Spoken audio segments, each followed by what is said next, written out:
fois l'intervention chirurgicale terminée, vous serez amené, toujours endormi, dans le service de réanimation chirurgicale B.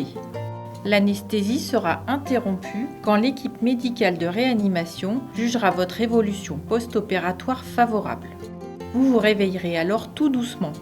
Vous serez surveillé en permanence et les soignants passeront fréquemment dans votre chambre pour réaliser la surveillance attentive de toutes les fonctions vitales. Pendant cette phase de réveil, vous serez sous assistance respiratoire avec une sonde dans votre bouche qui ne vous permet pas de pouvoir parler.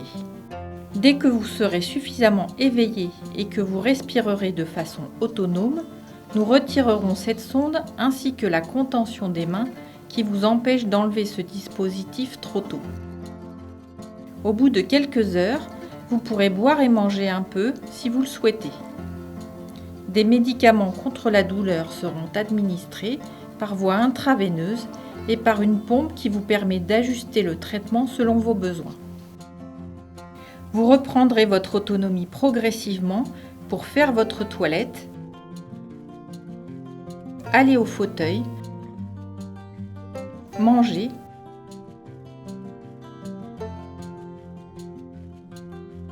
marcher,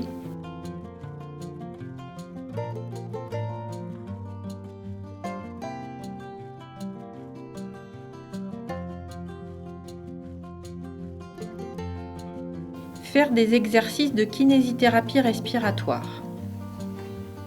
Il est important d'être assis au lit ou au fauteuil dès que possible pour retrouver une respiration normale sans oxygène. L'équipe soignante sera présente pour vous accompagner dans votre réhabilitation et votre rétablissement. Vous resterez en moyenne 2 à 3 jours dans le service de réanimation. En cas de survenue d'une complication, nous adapterons la prise en charge et vous et vos proches en seront informés. Le cas échéant, la durée de votre séjour en réanimation est susceptible d'être prolongée. Votre évolution post-opératoire est favorable. Vous êtes transféré dans le service de chirurgie cardiaque conventionnelle dans lequel la surveillance est toujours continue, mais selon des modalités moins contraignantes, permettant une poursuite de la reprise d'autonomie déjà débutée en réanimation. En effet, l'objectif est que votre organisme récupère le plus rapidement possible de l'intervention chirurgicale et de la période de réanimation afin d'envisager un retour à domicile le plus rapide et le plus sécurisé possible.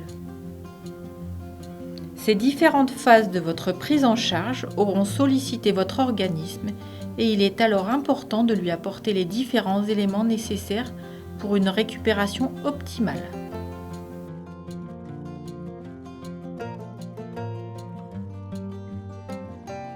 La poursuite des exercices de rééducation et de réadaptation de kinésithérapie est également un point essentiel et sera à poursuivre durant la période post-opératoire, y compris à domicile, pendant 1 mois. L'alimentation est un point important car on estime que dans cette phase post-opératoire, vos besoins caloriques augmentent d'environ 20%. Votre sortie sera organisée par les personnels soignants du service. Votre transfert s'effectuera en ambulance allongée afin d'éviter qu'une ceinture de sécurité ne vienne appuyer sur votre sternum dont la cicatrisation a débuté.